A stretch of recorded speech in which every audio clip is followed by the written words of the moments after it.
Jai Shri Mataji. A very good morning to all of you.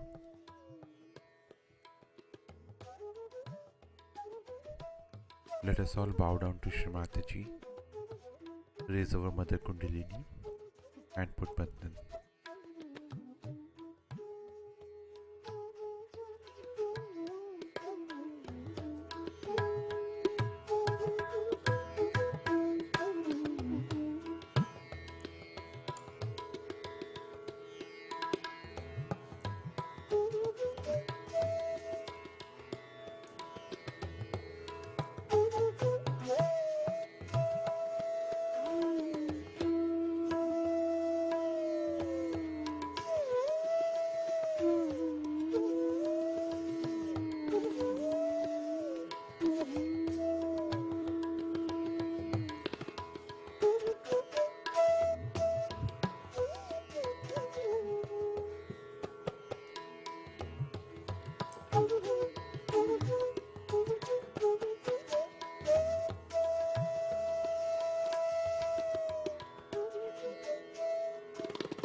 Shri Ganesh Mantra.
Let us now listen to Shri Mataji's speech.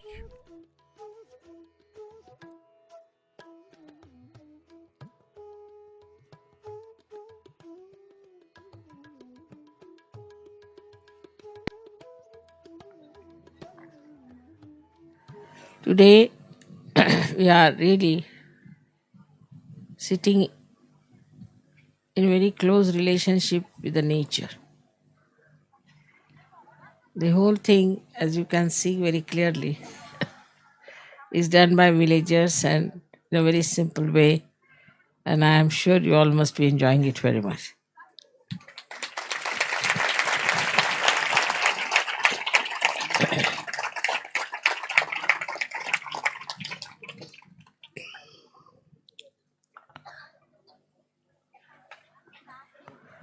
Today, being the first puja in Maharashtra, we'll have to do Ganesha Pujan.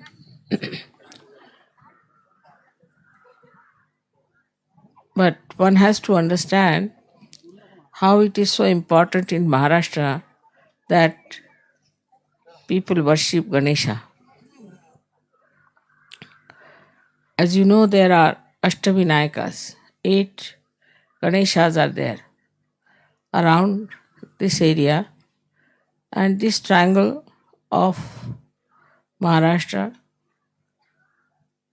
which has got on one side one big mountain, on the another side we have another mountain, which of course is not in Maharashtra, and also on top we have another mountain. So, like a triangle which is made like a Muladhara, means the Kundalini itself. So, the Kundalini of the whole world resides in this area. That's why it is called, we should say, as Maharashtra. It is the country which is very great, the nation which is very great. But I don't know how far Maharashtrians realize that they are sitting in the land of Maharashtra. This land, which is vibrated by Sri Ganesha, has its own simplicity, has its own vibrations, a different style, a different type. The best part of Maharashtra is that it gives you a very good attention. With Ganesha so much vibrating, the attention becomes very concentrated. And this concentration helps you in so many ways. And that is why it is said that Ganesha was created to spread or to emit auspiciousness and holiness. Actually, if there is holiness, there is auspiciousness. But Ganesha is actually the one who cleanses everything. Cleanses everything because it is innocence.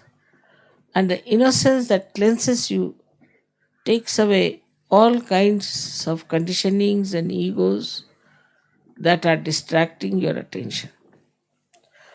So the attention which is so wobbly otherwise in other places can settle down very well in Maharashtra because of Sri Ganesha's blessings that this country has, that people have very good attention. With that good attention, they can really do so many things. Like now, for example, we can say the software, good mathematics. They are very good at music because all these things require tremendous attention. Art, dancing, anything which requires tremendous attention, that has to come only through Ganesha. Because they say that Ganesha is a giver of wisdom. He's a giver of wisdom. Means just wisdom becomes a dharma, becomes a part and parcel of your being. You become just wise. Now somebody may ask, Mother, how to become wise? It's very difficult to say.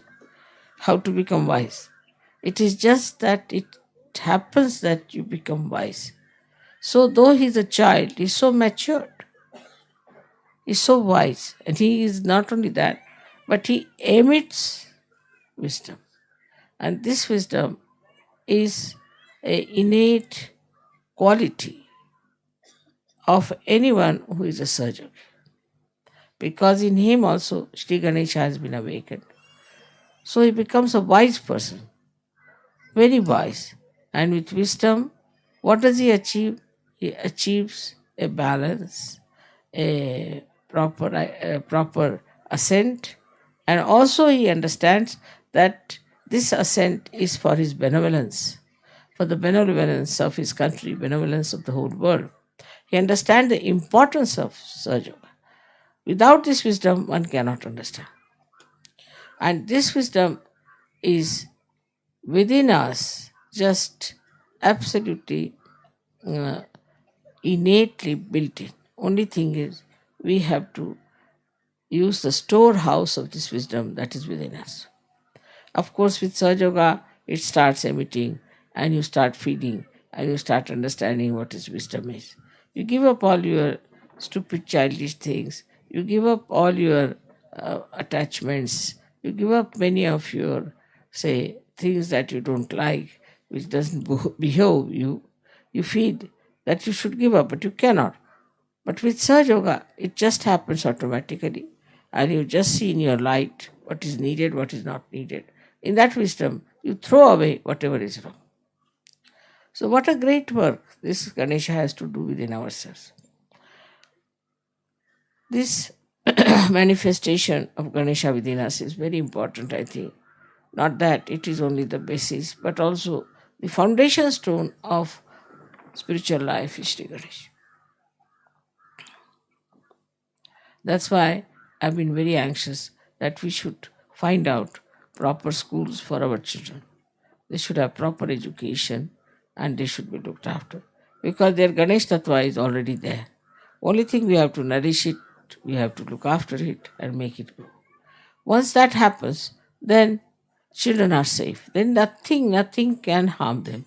Nothing they will absorb which is wrong. They will never be again in the wrong path.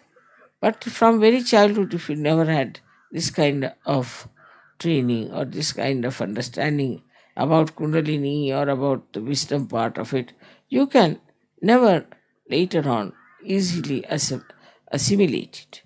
For that, you really require a great effort and understanding that you have to have this. It's so beautiful. You must get this attention, and you must get this innocence within it. With Sahaja Yoga, as you see, it's working out very fast, and people are getting really very wise, and I can see the wisdom writ large on their faces.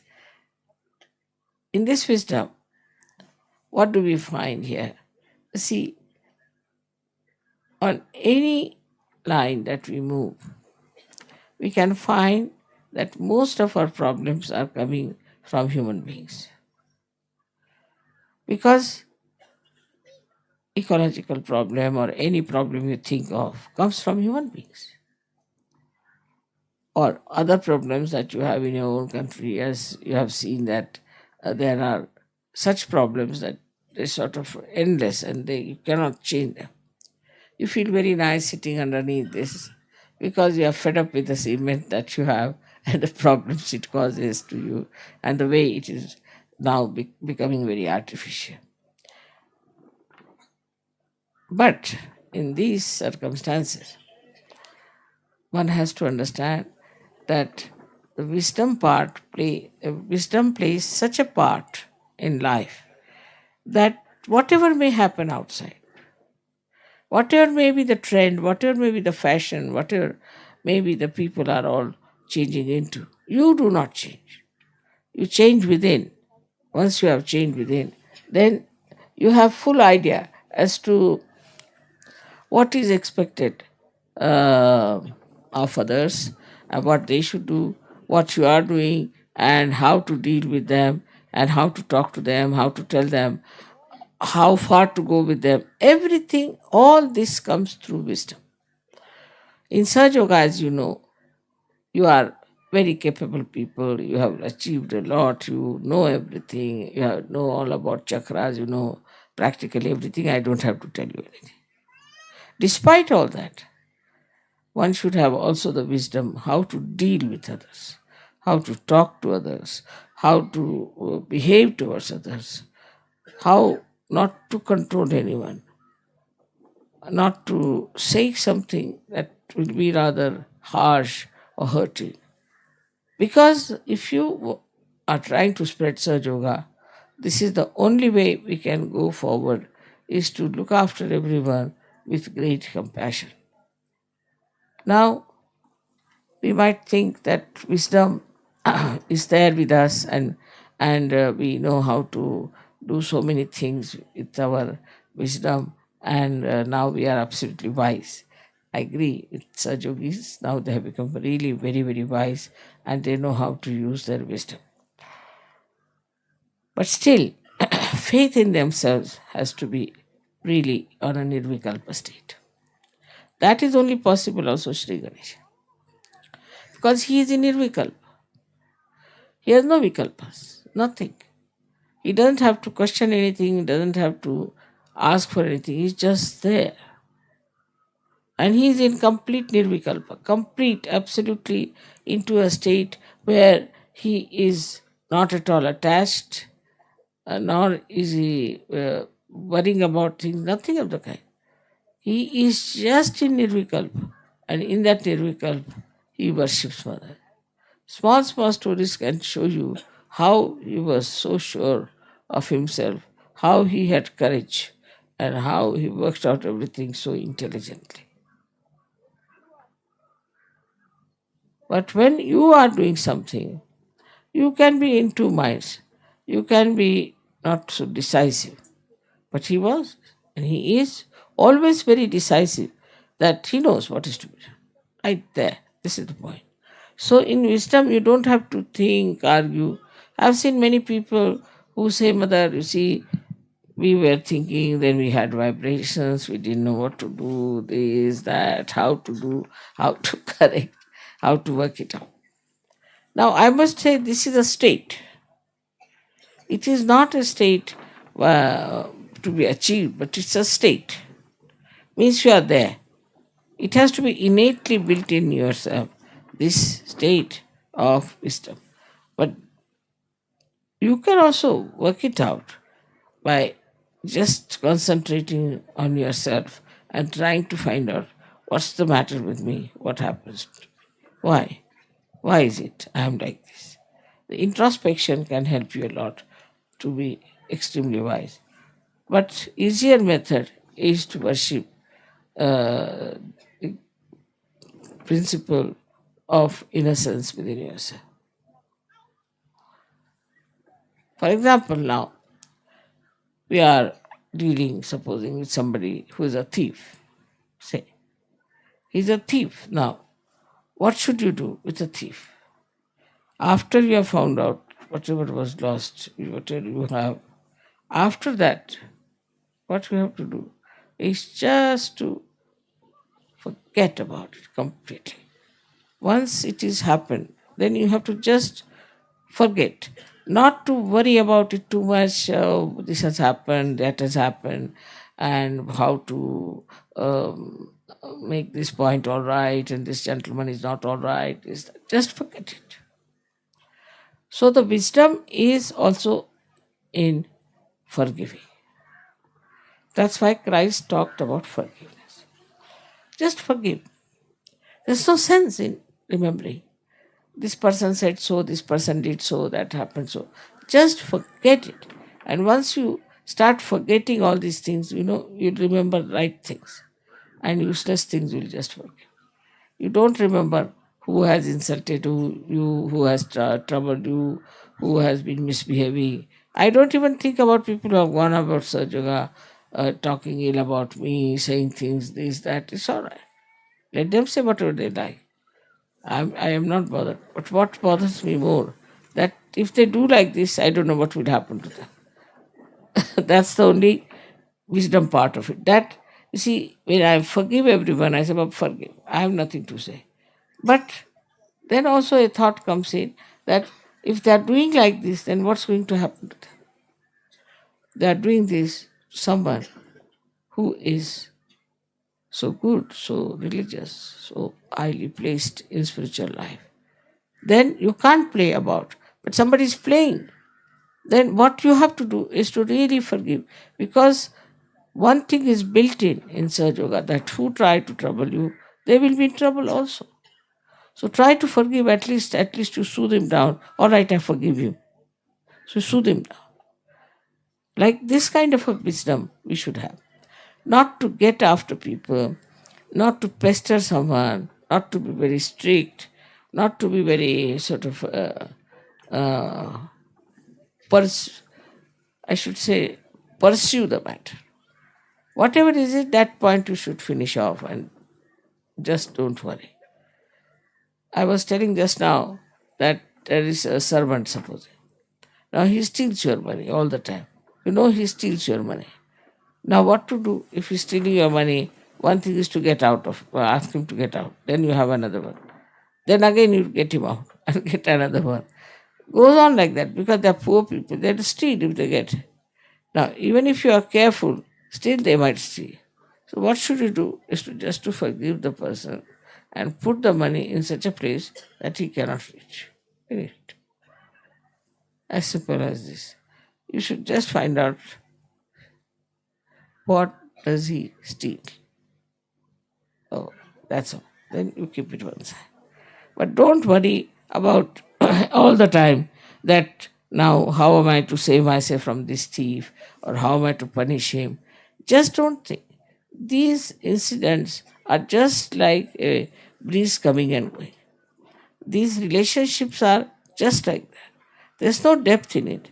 They are not going to bring any kind of unhappiness or happiness, whatever it is, if you go on lingering about them. So the first thing is live in the present. The wisdom is in living in the present. Present, we are here. So forget the past. Now, if I say forget the past, one may say how to do it, how to forget the past. Again, I would say meditation is the only way.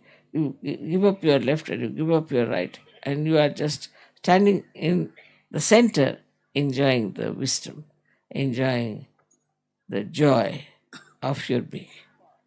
So, the best part of our lives we spend in bothering, in getting upset, getting worried, getting after someone. Where is the time? Just think like that. Now, supposing somebody says something to me, and then others will say, Mother, you must do something, you must punish that person. Where is the time? We have to awaken the Kundalini of thousands and thousands and thousands. And here, we are just worried about something nonsensical. So, our wisdom is finished. We have no wisdom at all. Even at the highest level, you can see people don't have wisdom. Highest level of realization, I've seen people who do not have wisdom. In the sense that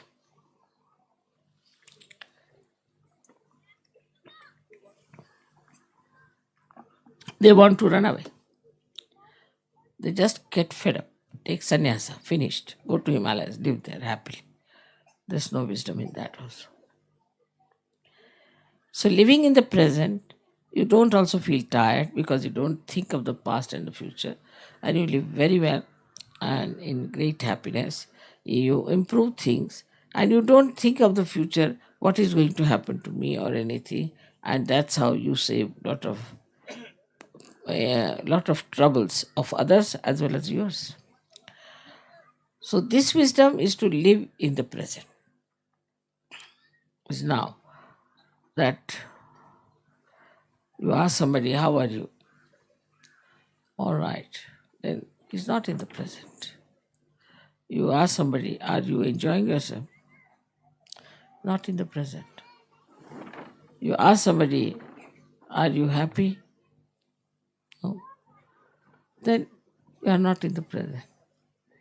You ask someone that, are you hungry? Maybe, may not be. Maybe they don't know even in the present they are hungry or not. It is so much they are lost in the past and the future. That's the sign of unwise behavior, unwise life. If they don't know whether they would like to have their food or not. But those who are really in the present forget all these small, small things. They are just in the present, and in the present, whatever they have to do, they will do it. This is a very good practice. One has to practice wisdom through living in the present. Just think, what have I to do just now? What am I to do? Like you are getting out of the house. Many people will go halfway, oh my God, I have left my passport. They'll go back. Then again, sometime they'll come out, my God, I have left my spectacles. Again, go back. Then again, they will come back and say, I have lost this, I should have this. This kind of people are very, very common. So at that time, when you are leaving the house, at that time, if you are in the present, then you just think, what have I to take? This day, 1, 2, 3, 4, 5 years. This is what I have to take, and this there. That's how you can really establish yourself. In wisdom itself means the wisdom acts by itself. It's a power. Wisdom is a very big power. If you are a wise person, it's a power. It can combat any kind of ignorance, any kind of attacks, any kind of stupidity. It's such a tremendous power that God has given us that we are wise. And this wisdom we should try to really to develop it and mature it properly within ourselves. So today's Sri Ganesha's pujan is there. While we should ask for wisdom, and for that we have to be in the present. Every way we should be in the present. If you can try, you can be, because your Kundalini has been awakened and you can be all the time in the present. But today you should first try and get the Kundalini established in the present. May God bless you.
Mahamantras.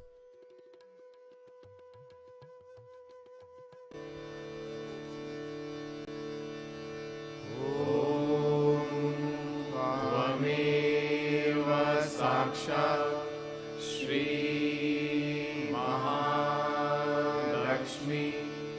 Mahasaraswati Mahakali त्रिगुणात्मिका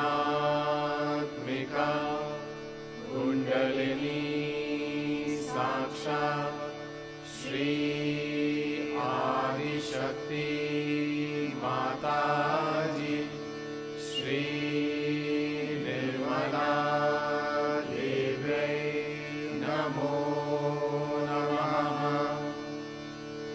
ॐ त्वमेव साक्षात् श्री कल्की साक्षात् श्री आदिशक्ति माताजी श्री निर्मला देव्यै नमो नमः। ॐ त्वमेव साक्षात् श्री कल्की साक्षात् श्री सहस्रार स्वामिनी मोक्षप्रदायिनी माताजी श्री निर्मला देव्यै नमो नमः।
Thank you, Shri Mataji,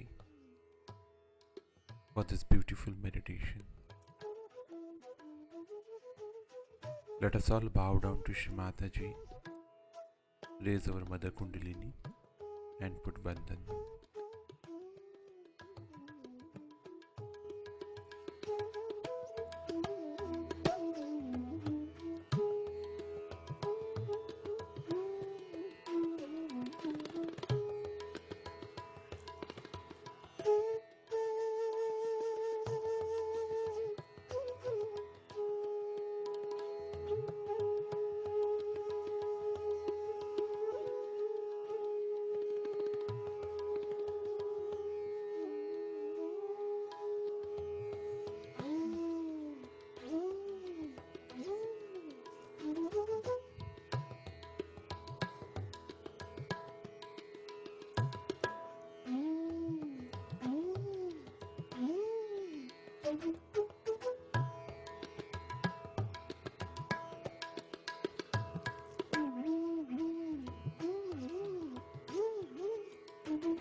We will continue again tomorrow morning, same time.